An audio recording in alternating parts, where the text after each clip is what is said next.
Three, two, one.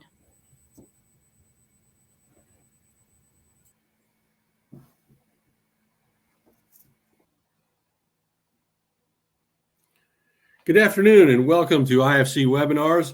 I'm your host and moderator today, Richard Miller for IFC staff, to help assist with this great presentation from the IFC Hazmat Committee on being overwhelmed to control and incident management strategies for hazmat response. And this is part of the IFC's alert grant with the Pipeline Hazardous Materials Safety Administration, and is also part of our community safety grant series that we're doing.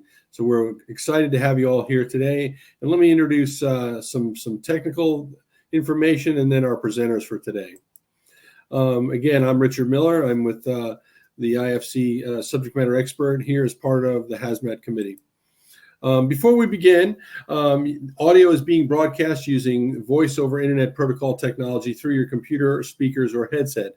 Please make sure your speakers or headset are turned up and the volume is turned up loud. Audience microphones have been muted.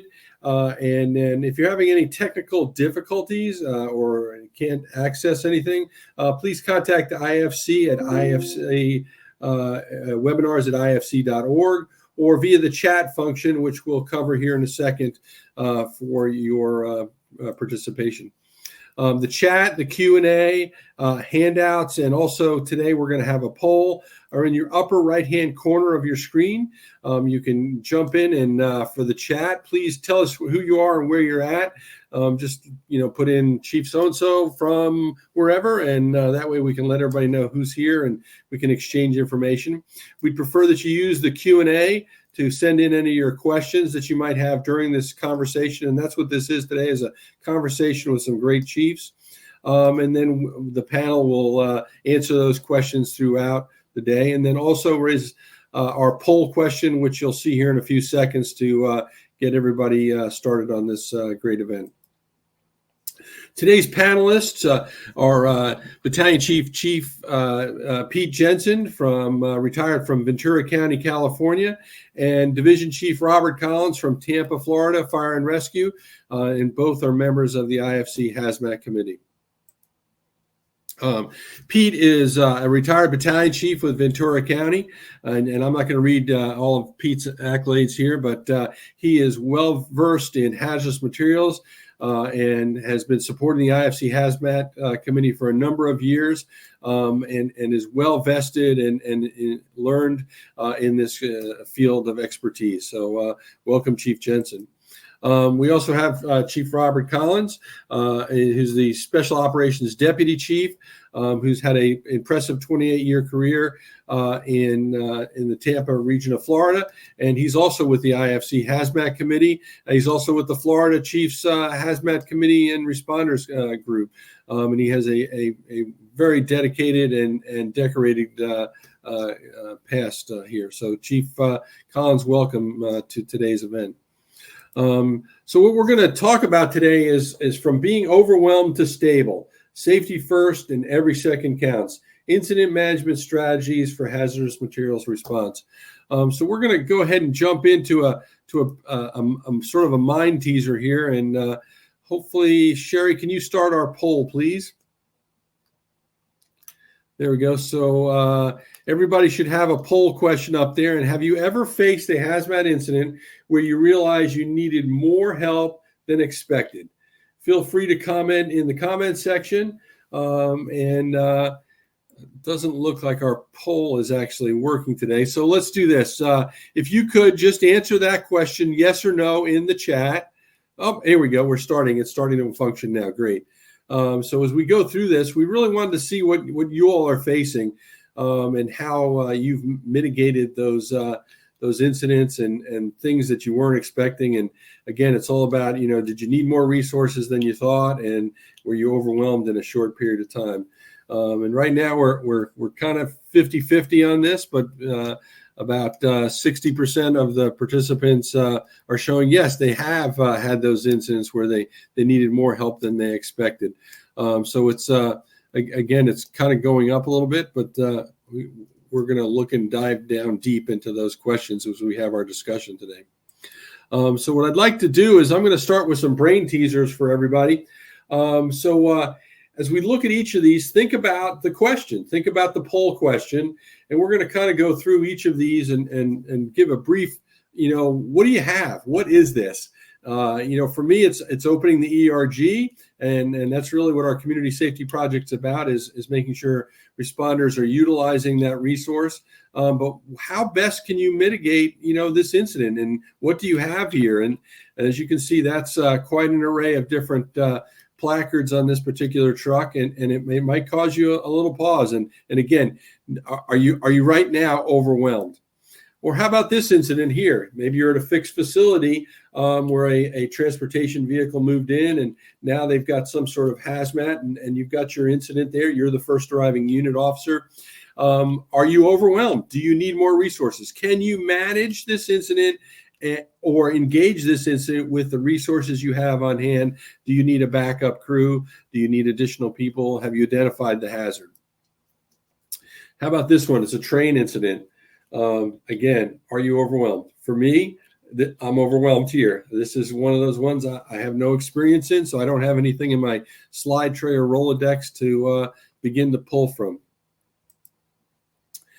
And here's a large-scale train incident. Again, are you overwhelmed, and are you calling the right resources? What do you need for this? How are you going to integrate with the rail community on this? And then this one here happened about a year ago. 7 firefighters hurt in what turned out to be a CNG compressed natural gas vehicle that exploded, and 7 firefighters injured. I think any of us would be overwhelmed where any of our firefighters were injured or hurt. And then bringing it all together and going to our panel is basically, are you managing this incident, and are you safely including everybody, and do you have enough resources for that incident command structure so that you can move forward to safely manage this hazardous materials incident? At this point, I'm going to turn it over to Chief Jensen and Chief Collins to begin our panel discussion. I'm going to go off camera and feed them some questions for today as we go through. So Chief Jensen, over to you. Thank you, Richard. I hope you all can hear me well. Welcome to our discussion today. I want to, as soon as my partner gets on screen here, we'll start things. There we go. Welcome, Chief. Hi, Pete. Thanks, Richard. All right. So what we kind of wanted to discuss today and bounce between us is what kind of things run through your mind when we arrive.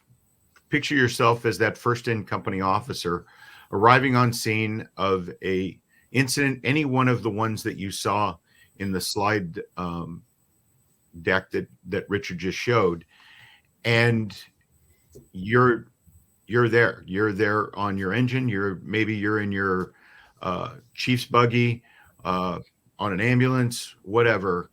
Obviously, at that particular moment in time, you don't have all the resources that are needed for the incident. So it's really important that you take that moment in time to set up your incident command system. You have to take command, that initial command. You give your on-scene report to the best of your ability. If you need to work with others to get a good 360, then do what you need to do for that. And then you start building out your incident command structure, whatever you initially think you might need. And Robert, you want to add in on that? Yeah, absolutely.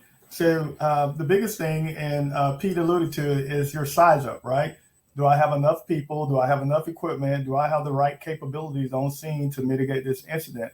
If that answer is no, then we're going to expand the ICS system, and we're going to get the resources, the people, and equipment there that's going to help to do that. Pete mentioned the quick reference guide, right? Your ERG. I know a lot of you have the ERG on your cell phones, on your tablets in your vehicles, and then you also have the paperback copy that you can get from your local LEPC or through other means.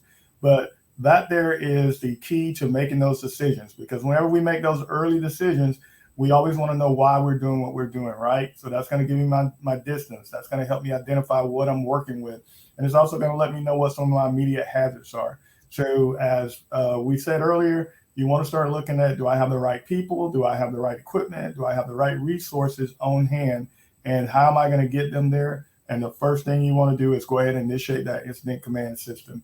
Someone has to take charge and start guiding that. Now that incident command system is obviously going to grow, but we want to make sure that it grows underneath our control, right? If there's nobody in charge, then the scene's going to be really bad for a long time until somebody turns that chaos into order. And that's going to be your primary job arriving on a scene like that, is to go ahead and initiate that incident command system and to start getting all that equipment, resources, and people together so we can safely and effectively mitigate that incident.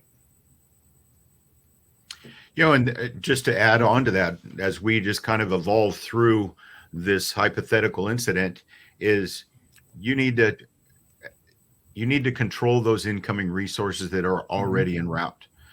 So you need to set up a staging location, and you need to, you know, obviously in the heat of the moment, in those first few minutes to seconds to minutes, you're trying to decide, where am I going to put, you know, 3 more apparatus, or 10 apparatus, or 50 apparatus.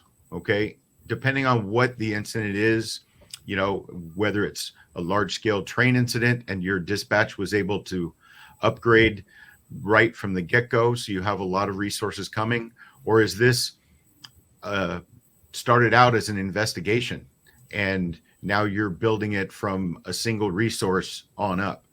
So start your staging location at a location that has room to grow, but is still within, you know, that 1 to 2 minute response time to get into the scene for those folks that need to drive in, or if they're just going to park the apparatus and go in on foot. And we alluded to or mentioned the 360 and how critical it is to get a 360 around your incident as best. Now, obviously, one of the slides was Loch Magonic, and that was blocks of wrecked trains, probably close to a half mile or so. Okay, you can't walk that on foot by yourself in those first few minutes to get a 360. However, you can use the radio and use your incoming resources that are coming in from different directions and ask them to evaluate the incident from, let's say, the corner of left and right all the way to north and east. And they can paint that picture, give it back to you, and you can stitch that together to your full 360 so you have a grip of what's really going on. Okay. We have a great question. The question is, what are the signs that an incident has exceeded your local capacity and it's time to call for help? So for me, you should all know what capacity that your agency has, right? Whether you have 1 hazmat team, 2 hazmat team, it could be a local team, it could be a regional team. So as you pull up on that scene, use the same scene assessment that you would do for a structural fire, right? You pull up, you immediately see, hey, I have a warehouse on fire. This is going to be more than a first alarm fire. Okay. Same thing with a hazard material incident. You pull up, you see, hey, this is going to far exceed the capabilities of my single team, or how many hazmat technicians that I have on duty that day. So as you exceed that level, you're already starting to think about, as part of that incident command system, is to make sure that I get enough things on scene, enough equipment, enough resources on scene to help me mitigate this, right? And that's really what you have to do. Everything comes back to that size up, that initial size up. It could be a prolonged incident. It may be a small incident, but it's going to be a prolonged one. So you're going to have to start thinking about rotating crews. It may be something that requires a specialist with a chemical that you're going to have to deal with. So it may take time for that specialist to get on scene. So you can always tell that your local resources that you have available to you have been exceeded. If it's going to be a prolonged incident, if the type of chemical or the mitigation required it sees the training of your personnel, or it's going to be one of those things that's just on a large scale, right? Just like you have a second alarm for structure fires or mass casualty for medical calls, it's the same thing when you're dealing with hazardous material.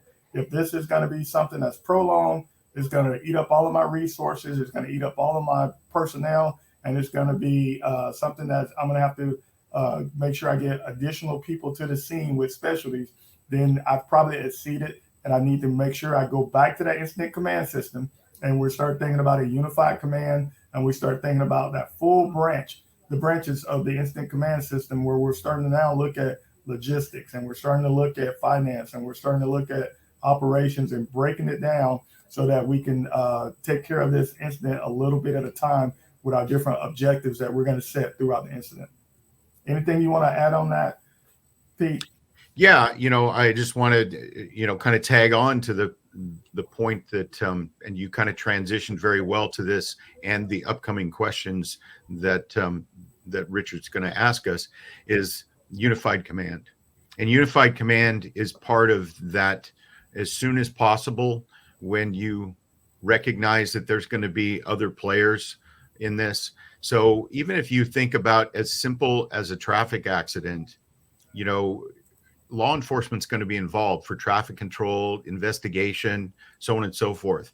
They have a vetted interest in the incident, so they're part of unified command. So right off the bat, an incident that's involving hazardous materials, you're going to have, for the most part, probably 99% of the time, you're going to be in unified command, because as simple as it is, just adding your law enforcement agency to be part of your command structure, you are now unified. So now you are the multitude of whoever's in your unified command, you're now speaking with one voice. So what constitutes being in unified command? It kind of ties in with the question is, how should a truck driver be used on an incident? And the truck driver themselves is a wealth of information. Okay. They come into the incident, they're part of the responsible party or a representative of the responsible party. Excuse me.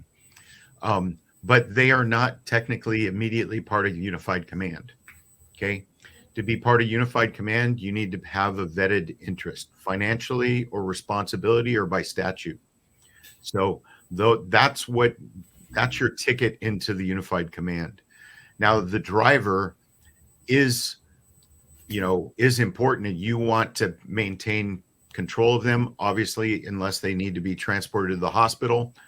But if they're walking and talking and able to communicate, then that's where you get your initial information. What was in the vehicle? Where's the shipping papers? So on and so forth. What hazards are they aware of? If it's a mixed load or things like that. So they do have a purpose. I tend to put them directly in contact with both my technical reference or science officer and the ASO or assistant safety officer.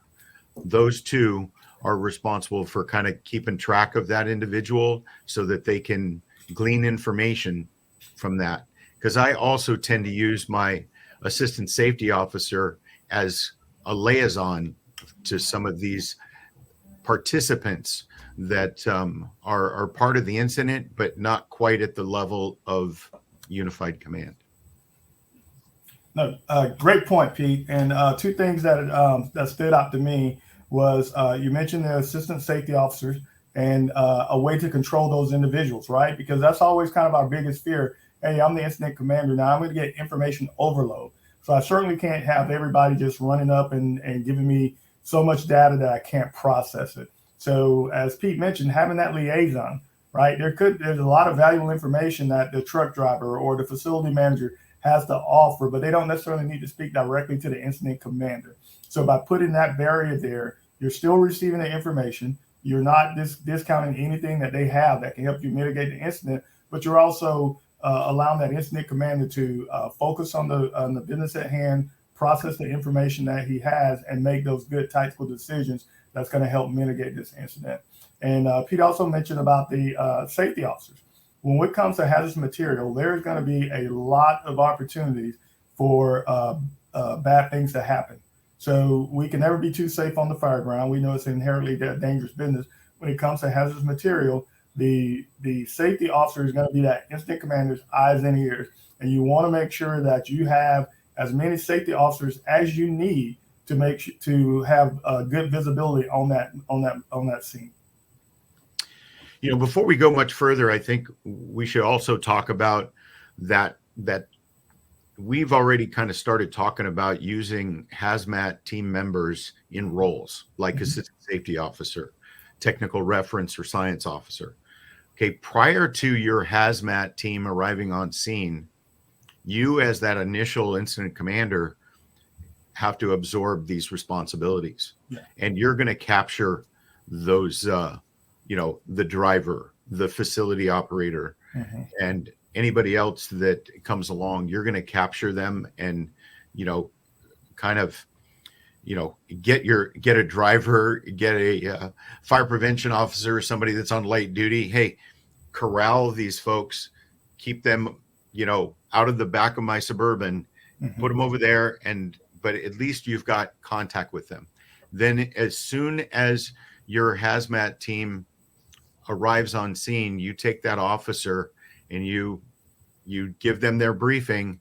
And at that point, you should feel a sense of relief that your hazmat team and that hazmat officer, if you assign them to be the hazmat group supervisor or hazmat officer, whatever you choose to do, my practice is they're the group supervisor. And then if I need to add additional hazmat teams, they work under that hazmat group. So I'm building the leadership from right off the bat, and then within that hazmat group, then you can start building your entry team, decon team. And if it takes multiple teams from the other jurisdictions to build out your hazmat group, you've built the leadership right off the bat so that you can just start plugging resources in, but the structure is already built right there from that.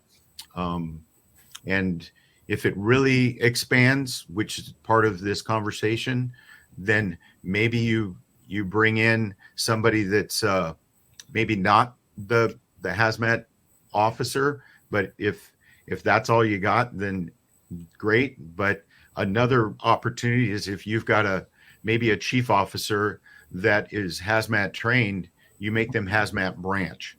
And now you can splinter off different hazmat groups if you need to do it geographically, like we're talking about.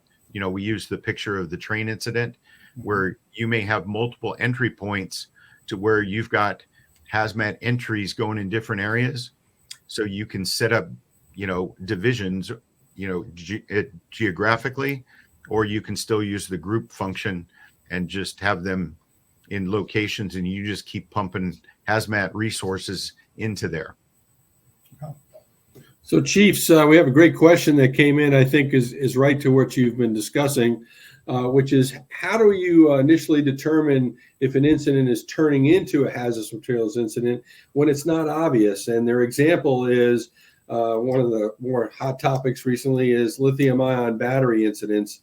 For example, in a structure fire where you don't think it's a hazmat incident, it's just a fire in a building, and turns out it's being propagated by a lithium-ion battery. And they're obvious usually when they're chemicals and easy to recognize, but it's the unordinary incidents that our guests would like to learn a little bit more about. What are the cues to identify that hazard that's making you move in that direction? Okay. Sure. I'll try that one, Rich. For me, one of the things that always jumped out, and I learned a long time ago from my first captain, who was a hazmat technician. He spent many years on the hazmat team. And he told me, he says, Bob, every fire is a hazardous material call, right? And we know now that that's very true because of all the byproducts and the risk that we face with those unburned products. But nowadays, when we look at lithium ion batteries, when we look at something that should be a simple fire, and I use that term lightly, simple, hey, I put wet stuff on the red stuff, right? If I'm starting to exceed the capability of an engine companies, if you will, I'm just using water and I'm putting it on at the base of the fire, and the fire is going out. Once I start adding all these additional things in, okay, and now I'm going to try to add foam because this fire is still not going out. I should be, the color of my smoke should have changed, but it's still thick, dark smoke. Those are all telltale signs to me that I'm dealing with something other than a normal structure fire. And again, I use that term loosely of normal. But when I start to realize, when I start to have to add more ingredients to putting that fire out, right? Remember, we cool it, we remove the oxygen, and the fire should go out.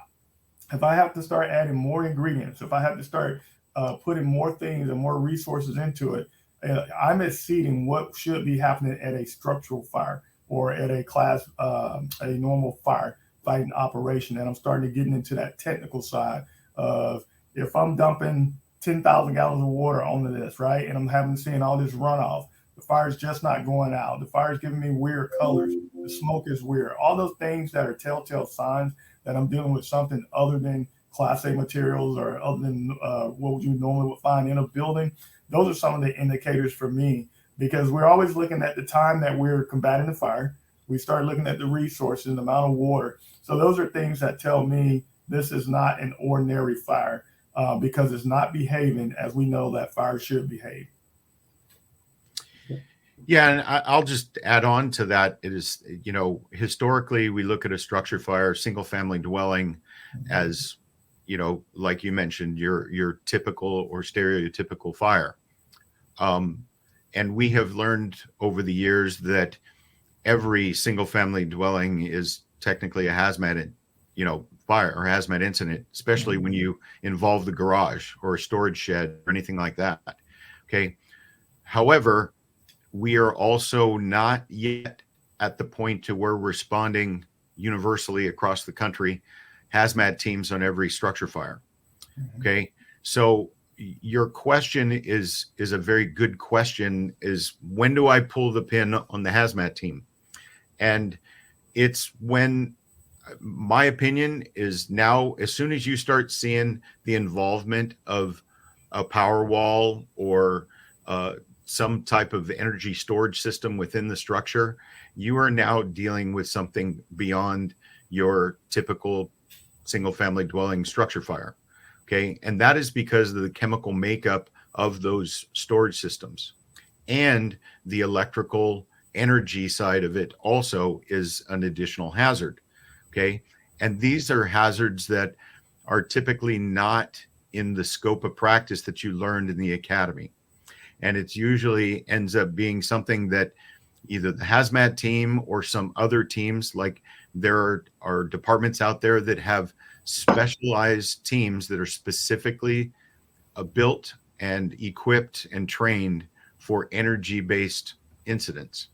So, they'll come out, they are trained on how to disconnect from the power, how to download those or offload the power from the systems, disconnect them if need be from the house, and basically render them safe. So if you run into an incident where you need something that's outside of the scope of your type 1 engine company, then you're needing additional resources, i.e. a hazmat team, or if your agency or neighboring agency does have one of those specialized units, then now's the time to do that. The other part is the hazmat is on the cleanup side. It's after the fire is done and out, and we typically drive away and get turned over to somebody else, whether it be a cleanup company or we just turn it over to the resident. The resident is stuck with basically a hazmat spill, or release that they need to clean up. And it requires specialized training and equipment to clean that stuff up. So being able to advise that resident or homeowner of the hazards that still remain on site after the fire is out is important. And Sometimes it's a matter of just, having somebody that has a hazmat background that can help with that conversation. It doesn't require a full hazmat response for that, but just having that information, maybe it's a phone call and you can advise the resident on the hazards if it's outside of your scope as your stereotypical command officer. So those are kind of my breakover points on when I think hazmat should be involved currently. Hopefully in the future, we'll start, hazmat teams can be better funded and supported to where they can be, responded on every structure fire. Just like, for a while there, we were getting light and air units on structure fires because there was a need to refill our bottles and lighting and electricity. Mm-hmm. Well, we're at the point now where we need additional hazmat expertise, monitoring and, setting up a decon, more specialized for our personnel that have just come out so we can wash off their turnouts and protect them from, taking that stuff back to the station. So there is a lot of use for a hazmat team on your stereotypical structure fires, but it's progress, one step at a time. Agreed. Chiefs, those are some great suggestions. And one of the questions that we have is how do we begin to educate responders that that's the normal process and building upon the strengths of our hazmat knowledge to not think of it as a weakness to ask for hazmat help, but it's a normalized process now to begin to ask for that. So do you have any suggestions that we can impart upon our participants today? I would say practice. You need to start doing it. That's the big thing. Start building those relationships now, so, have a conversation with your agency leadership that, you're going to start utilizing, bringing out the hazmat team as, in an advisory mode initially. And then once that becomes in the norm and they, they're on scene and go, hey, you know what, we can help you with this. We can help you with that. Oh, okay. So now those incident commanders now get more comfortable with the use of them and it becomes a norm. I've often thought, we'll change the topic just for a second, is that, when we talked about when Rick first came out, why are we not attaching an urban search and rescue team of some capacity, an additional support company for that purpose who are trained in all the tools and everything else? Well, it's the same thing with hazmat. Okay. There's a purpose and a need. Let's not half step it. Let's call for the team that is trained and has the equipment to be able to, and the capabilities to do that. Bring them in and allow them to show you how they can support you. So start using them. Yeah, I agree with you, Pete. The data and the science is already there, right? We know what we're being exposed to. So to continue on that process of making sure that we follow through with our life safety initiatives, right? You have to have hazmat in that conversation, right? We know that gross decon is a good thing. You should be practicing gross decon after every fire, but it's not enough, right? So you mentioned air monitoring, right? You mentioned making sure that you have somebody there who can recognize that, hey, this may be something a little bit different, right? How many times have we gone into a garage or into a home and you see a batch of chemicals that are now congealed together, right? And your people are being exposed to that. So air monitoring, making sure that there's proper decon. Gross decon is great, but it may not get everything off of there depending on the chemicals that those firefighters have been exposed to. And you have to have those conversations, right? If we're asking for clean cabs, if we're asking for PFAS and PFAS-free foam, if we're saying that we want to make sure that we don't contribute to any more firefighter deaths or any more firefighter disease or cancer, then we have to make sure that we're affording our firefighters every opportunity possible to identify, and mitigate as safely as possible the hazards that they're exposed to on a regular basis. and it's quite a bit. Honestly, it's scary the amount of things that are out there that you come across. I'm from the state of Florida, right? About a third of the homes have pools. I cannot tell you how many traffic accidents that come in as traffic accident, and you get there and there's pool supplies, right? And now all of a sudden they're in the middle of a hazmat incident that they're exposed to. So it doesn't necessarily have to come in as a hazmat incident, but that situational awareness to recognize, hey, these are pool chemicals. Now they're mixed together. This is something bad. This is something that can have a negative effect on my people and my person and the surrounding community. So we always have to be vigilant about our surroundings. We cannot be overly cautious. And I know sometimes administrations don't like to hear that and says, oh, they need a hazmat team, they need a USERT team. Well, at the end of the day, if we can get our people to go and do what they do as safe as possible, and we never have to bury anybody, and we never have to go visit anybody in the hospital from something they contracted on the job, I would say that that's a job well done, and that should be the goal of all of us as firefighters and every fire administration out there. And I know it's what the IFC preaches about, making sure you have to have that health and safety first and foremost. Just to kind of, put a button on that particular topic is for all of us to remember that when we're responding that hazmat team, or we're requesting that hazmat team, they're for us. Mm-hmm. They're for us. It's not for the residents. It's, it is it can contribute to the safety of the neighborhood and everybody else around them. Mm-hmm. However, when we're talking about just in this particular example of, your single family dwelling or a small structure fire, and you pull the pin on requesting the hazmat team, you're requesting that hazmat team for you and to protect your personnel and the other responding personnel that are assigned to the incident. So it's your agency or your partner agencies. If you're using mutual aid, it's your insurance policy for you, and gaining information and protecting our people, sometimes from ourselves. So that's the important thing to remember is when you're selling it to your agency, or why are you requesting, a hazmat team from 2 counties away? Well, it's for us. They're coming for us to protect us. So these are some great suggestions, Chiefs. So another question came in about what kind of recommendations should we be imparting to prepare up and coming officers to manage these incidents, to become the incident commander, so they're not overwhelmed, so this becomes a matter of normal function. Mm-hmm. So I'm a huge proponent of ICS. We started out talking about ICS, right? So you want to make sure that you get all your ICS classes, your 100, 200, 300, 400, 700, 800.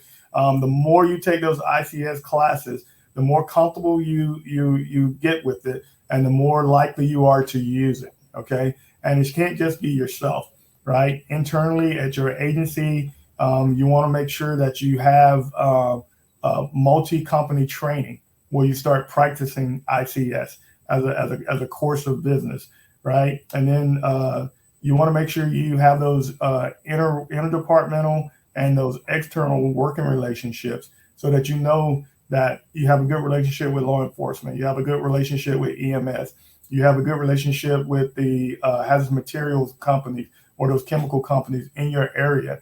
So in blue sky days is when we make our best friendships, right?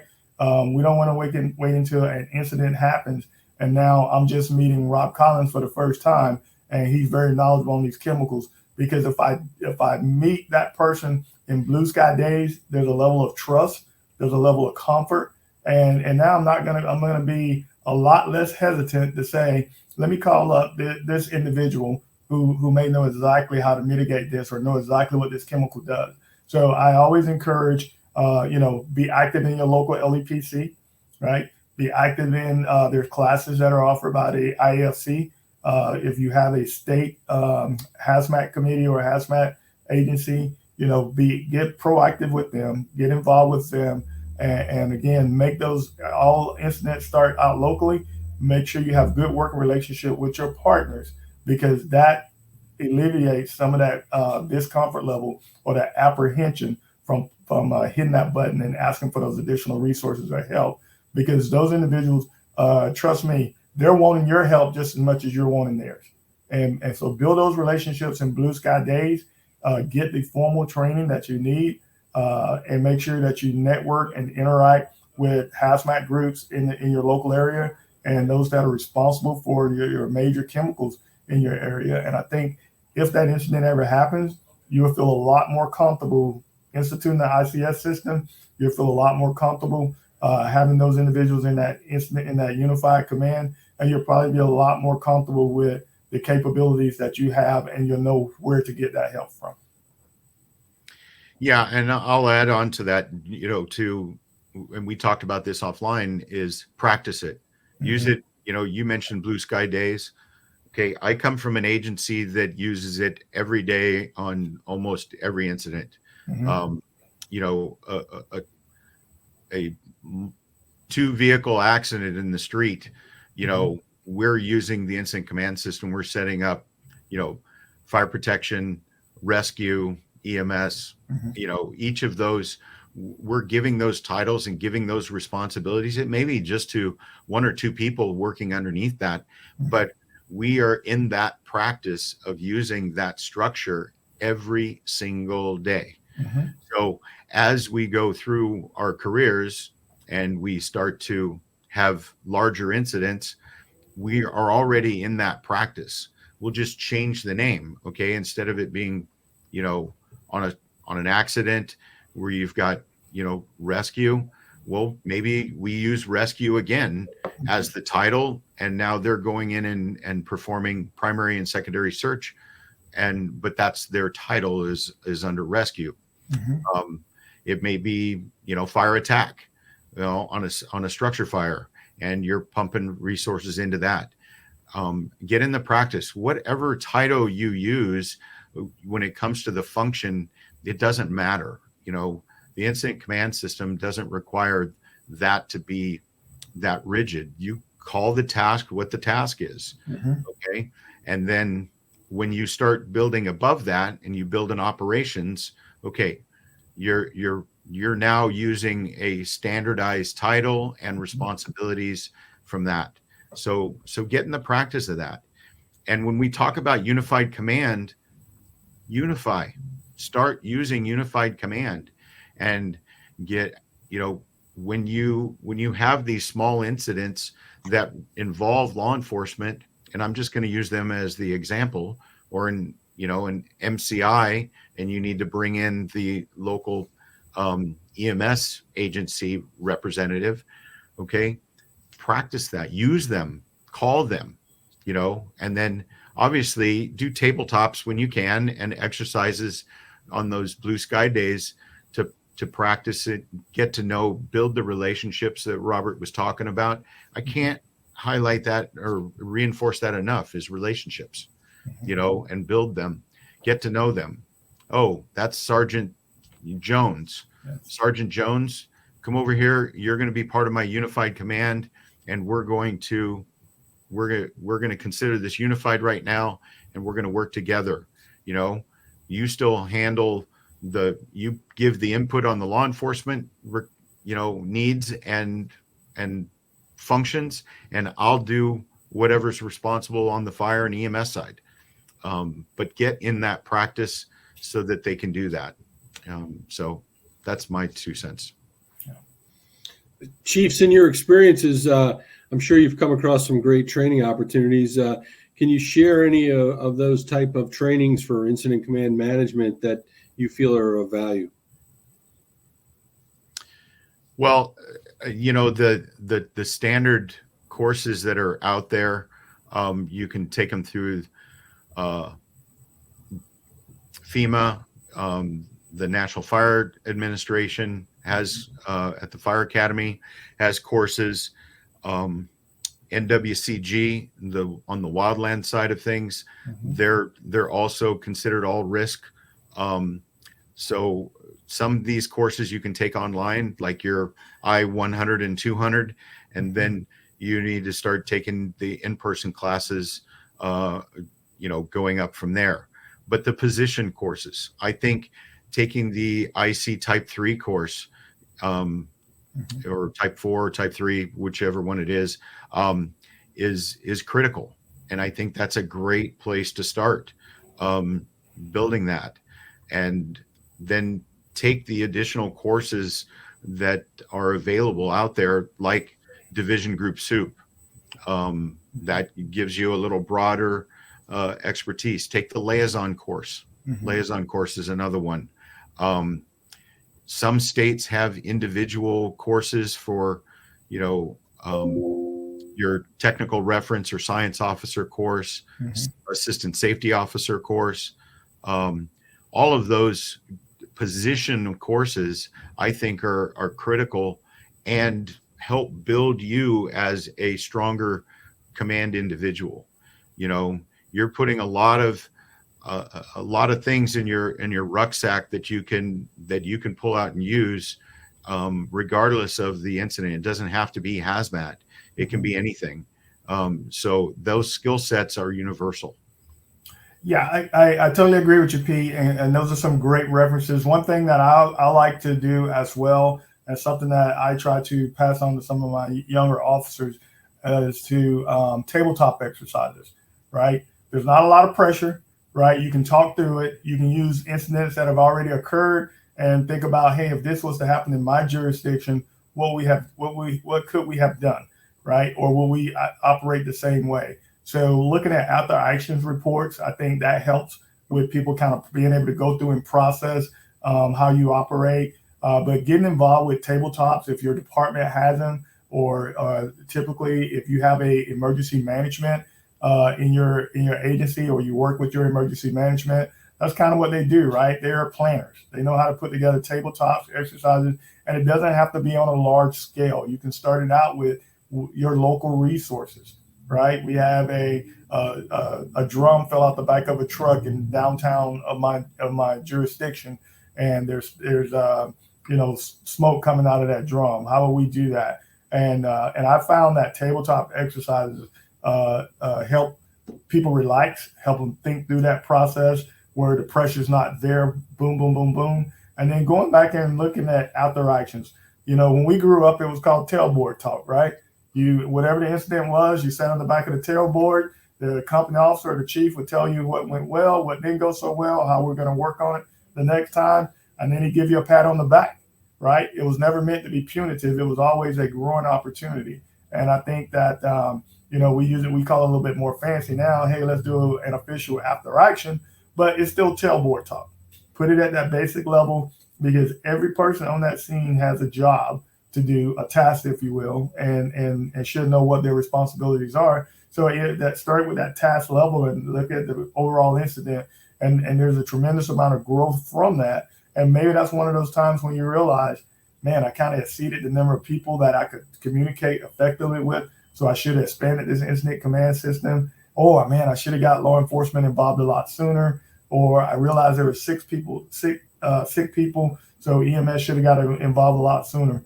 Always go back and kind of review. You can use it locally by doing incident that you've already happened. You can go to any of the NIOSH reports and look at those incidents, and they take a very critical look without assigning blame. So it's always good to go back and review some of that stuff. Coupled with the classes that Pete said, I think it really helps younger officers be better prepared to get into those difficult situations. Some great answers, Chiefs.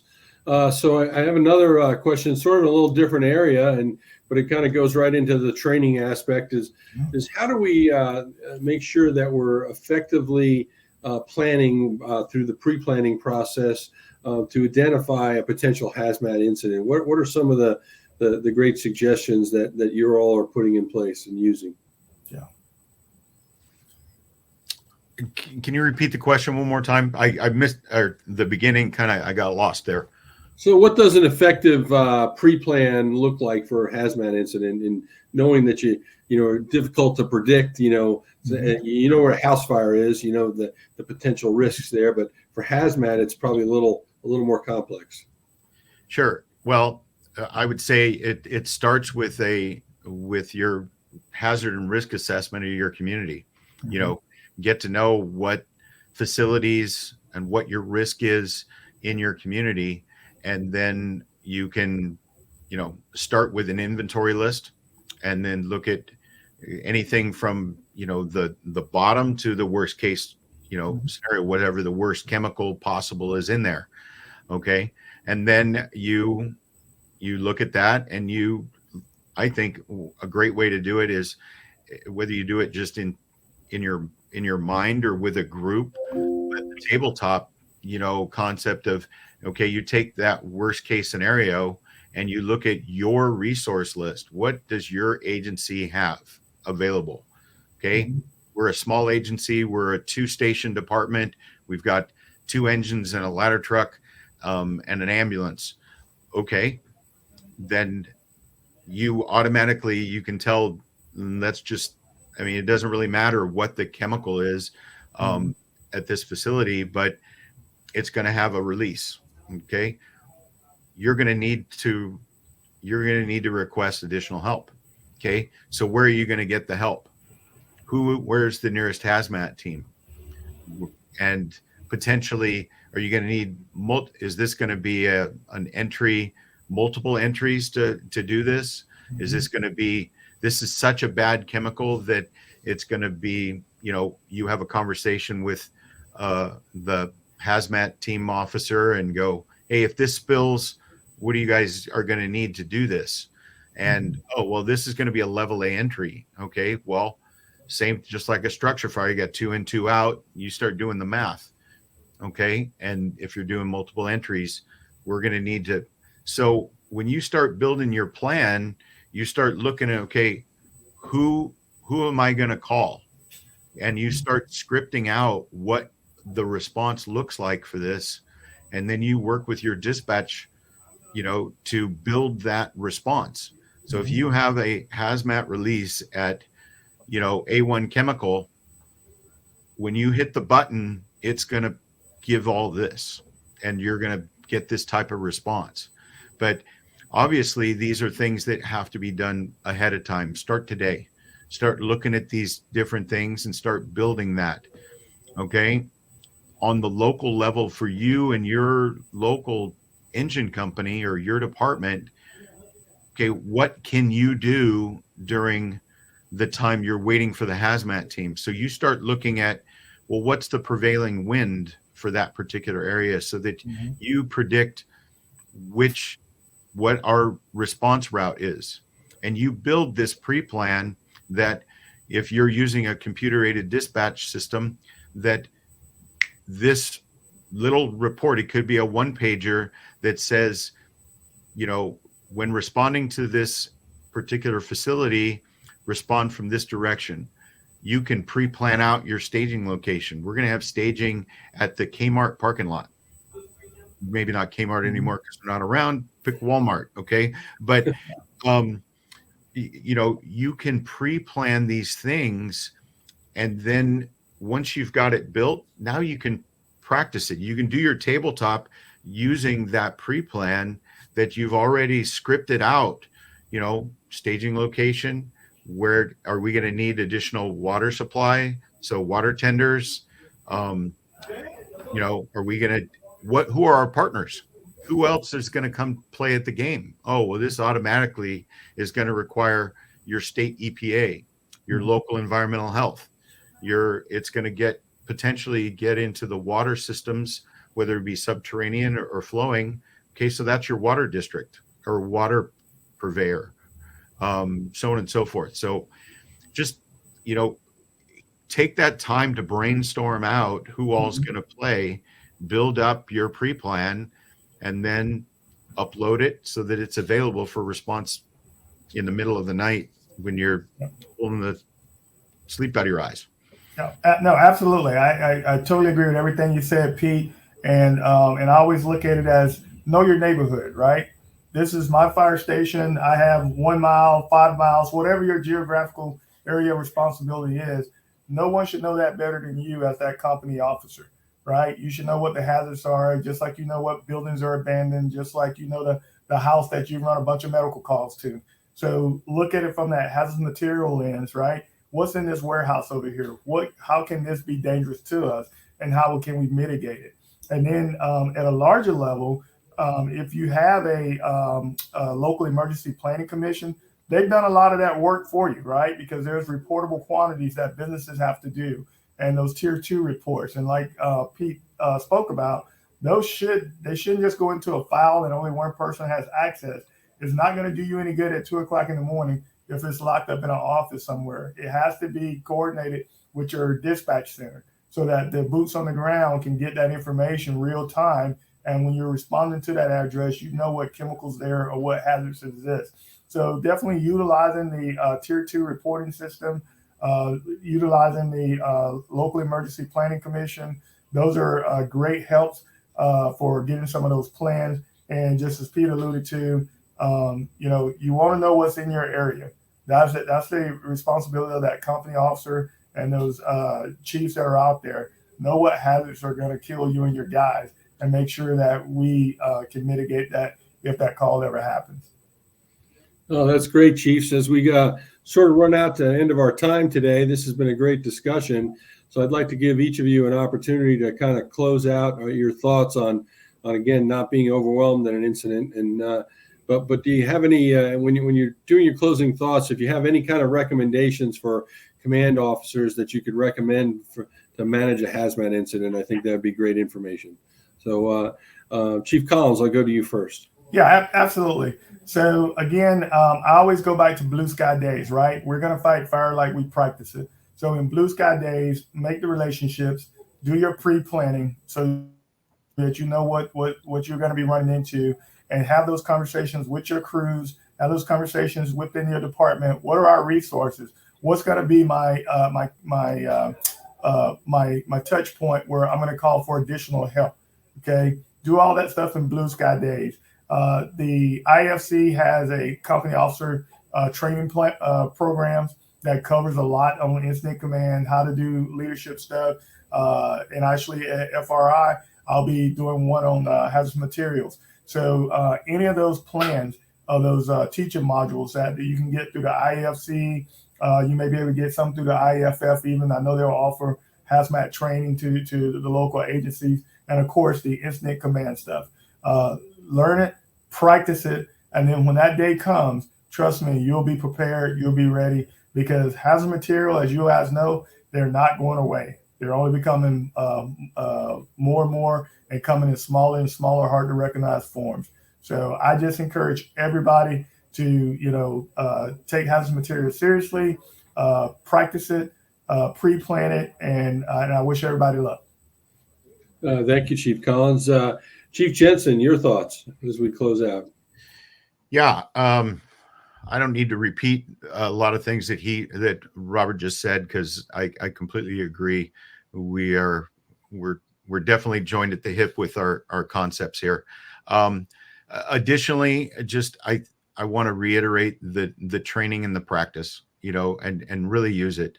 And then one other thing that I want to highlight as we close out is, don't be afraid to ask for help. As your incident expands and your heart rate is in the skyrocket, where do you get the help? And sometimes you may need to request additional support, like an incident command team to come and support you. So learn who those people are and how they can come and help stabilize your incident and give you expertise in some of the areas that you may not be aware of or used to. But practice. Go to conferences. One of the questions I see from Stan S., he's asking about, other knowledge and opportunities. Not every fire conference has hazmat related concepts or sessions, but most of them do. And we have the International Association of Fire Chiefs has our hazmat conference in Baltimore annually. It's coming up in a couple of weeks. That's a great opportunity. There are regional hazmat conferences around the country: Florida, Texas, California, the Midwest, Ohio, Indiana. they all have local conferences that are sometimes just a couple days, and you can go and pick up classes. And then there's the consortium, the FEMA DHS consortium that includes Anniston, Alabama, the Nevada Test Facility. There's the the rail and cargo tank training. I forget what it used to be CERTC, or maybe it still is. I know it moved sites in Pueblo, Colorado. There are courses through Louisiana State University on chem bio stuff. So there are courses, and those are all free. And in a lot of cases, they pay for your travel. They don't pay for the backfill, but they pay for your travel and that type of thing, tuition, food while you're there, housing, depends on the course. So the National Fire Academy, obviously, is another huge one for your command and control level courses. So yeah, get out there, practice. One other thing is just remember legacy, or whatever, building up your people. So when we talked about the tabletops, have your tabletops start with simple ones at the dining room table. You know, throw a video up. It could be a news story from the news immediately. Just pause the picture and go, okay, what would we do? And don't always be in your usual positions. Okay. So put the firefighter as the company officer for this particular incident, you know, your engineer, you know, or whoever, whatever other positions you have in your firehouse, rotate those positions around and let them be the leader. Let them practice making those command decisions. The more practice they get and learning your position as the officer, the better officer they're going to be when they get in that seat someday. So build that training, you know, cultivate your personnel by allowing that to happen. Don't let ego get in the way. Share your wealth of knowledge and experience and allow them to grow from it. So that's all I got. Great, Chiefs. Thank you very much. So first of all, I'd like to thank both of you for this great discussion today and imparting the information. And we appreciate your efforts for the IFC and the Hazmat Committee work that you do and pushing this out. And Chief Jensen, thanks for the plug for the Hazmat conference coming up in Baltimore, June 12th through the 15th. The open registration. The committee meets on the 11th. So if you're able to attend, you know, please come and meet some great people, and it's a great opportunity to learn and share, and then visit the vendors there at the in Baltimore at the conference center. As we finish up today, our participants will get a recording of the event, and again, there's the contact information for both Chief Jensen. Whoops, jumping ahead there. Somebody else is controlling me here. Chief Jensen and Chief Collins, and you can reach out to them directly. And they're, like I said before, they're both part of the IFC Hazmat Committee, and they'll be glad to answer any questions. And again, as we work through this and close out, each of you will receive a survey at the end of today's webinar, and then please answer that. It helps us prepare for future events. As part of this series with our community safety grant, we'll be focusing on another component of the ERG and best practices and information within the ERG that leads you to more research. So again, the nuts and bolts of preparing the information for that incident commander, and we kicked it off with our incident command today. So this has been a great start to it. So again, we'd like to thank everybody for their participation, and we hope to see you at Baltimore or maybe at Fire Rescue International this year down by Chief Collins in Orlando. So this is great to have East meet West here, California and Florida, and realize that we're all just about the same as we try to keep our community safe. So thanks very much, and this concludes our webinar today. Thank you, Richard, for facilitating. Thank you, Richard.